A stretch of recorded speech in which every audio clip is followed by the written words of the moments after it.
मैं स्वाति। मैंने पहले भी एक वीडियो बनाया था प्राकृतिक रूप से मस्तिष्क का विकास। आज सुभाष चंद्र बोस की 125वीं एनिवर्सरी के तौर पे ये साल मनाया जा रहा है, तो हर कोई उनको जो श्रद्धा भाव से देखता है, अपने अपनी तरफ से उनके लिए कुछ वीडियोस डाल रहा है। तो मैं भी अपनी तरफ से उनके लिए एक विचार प्रकट करना चाहती हूँ। मैंने आज एक इंटरव्यू पढ़ा उनकी बेटी अनीता बोस का, जो कि एबीपी न्यूज में ने लिया था। उसमें उन्होंने कहा कि मैं 1961-62 में 18 साल की उम्र में आके नेहरू के घर में रही थी एक हफ्ते के लिए। उन्होंने मुझे इनवाइट किया था।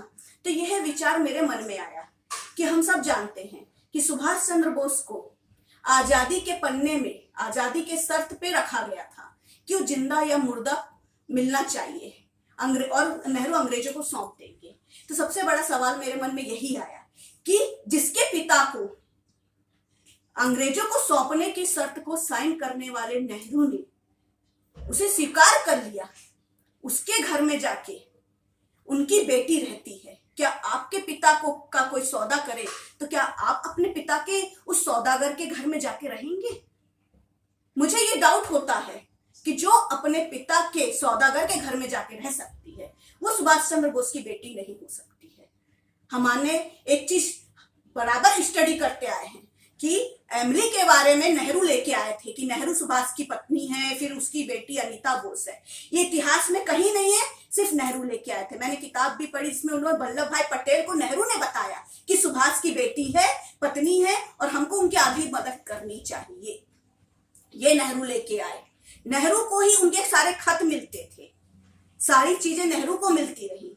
नेहरू को ही बस मालूम था कि सुभाष चंद्र बोस ने शादी की है। ये मैंने अभी एक व्यक्ति के वीडियो पे सुना, मुझे बड़ा अजीब लगा कि नेहरू उनके सबसे करीबी मित्र थे और सिर्फ नेहरू को मालूम था कि सुभाष चंद्र बोस ने शादी की, जबकि पूरा भारत जानता है कि नेहरू और सुभाष चंद्र बोस के बीच में बहुत बड़ी दरार थी। फिर वो गहरे मित्र कैसे हो गए, और उस गहरे मित्र को कैसे पता था कि सुभाष चंद्र बोस ने शादी की है, उसकी एक बेटी है।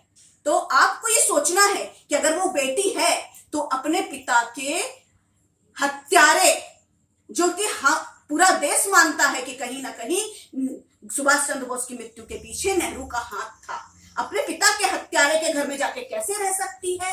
अपने पिता का सौदा करने वाले के हाथ जाके कैसे रह सकती है?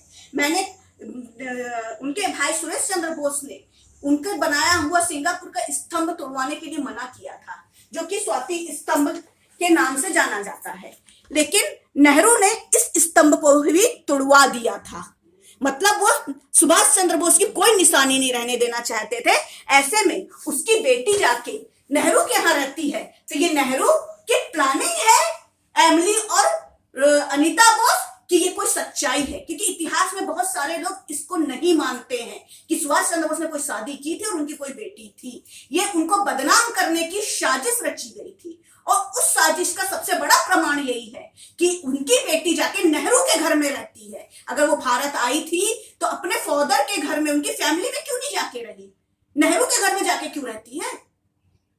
आप इस विचार को सोचिए, और आप उनकी फोटो डालने की बजाय, उनके लिए कविता लिखने की बजाय, उनके लिए करने की बजाय उनके सत्य के प्रति जागरूक होइए कि किस तरह से उनके सत्य को कुचला गया, दबाया गया। इतिहास में उनके हर चरित्र को धूमिल करने की कोशिश की गई, लेकिन हमारी आस्था उनके प्रति इतनी प्रबल है कि किसी ने भी अभी भी पूर्ण रूप से इस बात को स्वीकार नहीं किया है कि एमिली उनकी वाइफ थी। खासतौर पे जो पुराने इतिहासकार हैं वो तो इसको स्वीकार करते ही नहीं है। फिल्मों में जिस तरह से उनकी लव स्टोरी दिखाई जा रही है, मुझे बहुत दुख होता है ये देख के कि एक झूठ को इतनी बड़ी जगह देने के लिए इतनी मेहनत की जा रही है। और आज तो हम देख रहे हैं अपने झूठ किस तरह से पसारा जाता है। आज की राजनीति में ही हम देख रहे हैं। हम कोरोना से डर के रहे, लेकिन जब चुनाव होगा, जब ये सब होगा, ये यहाँ पे कहीं कोरोना नहीं है। मतलब हम सिर्फ झूठ के सहारे जी रहे हैं। यही एक झूठ सुभाष चंद्र बोस के साथ भी खेला गया था, जो आज एक झूठ हमारे साथ खेला जा रहा है, क्योंकि इन नेताओं को अपनी सत्ता चाहिए। उस वक्त भी नेहरू एक नेता था, आज भी नेता है। नेताओं को कुछ नहीं होता है, नेताओं के नियम कभी नहीं बदलते हैं। किसी भी युग, किसी भी काल में नेता एक ही नियम पे चलता है कि वो राजनीतिक फायदा किस चीज से कितना उठा सकता है। सुभाष चंद्र बोस के नाम से सब भावुक हो जाते थे, उसका फायदा उठाया, उसकी एक काल्पनिक बीवी और बेटी बना के, और अपने पक्ष में उन लोगों को करने की कोशिश की गई जो सुभाष चंद्र बोस को पसंद करते थे। ये मेरा अपना मत है और मैं चाहती हूं कि आप लोग भी इस बारे में विचार करें अपनी तरफ से कि ये सत्य है कि नहीं है। धन्यवाद।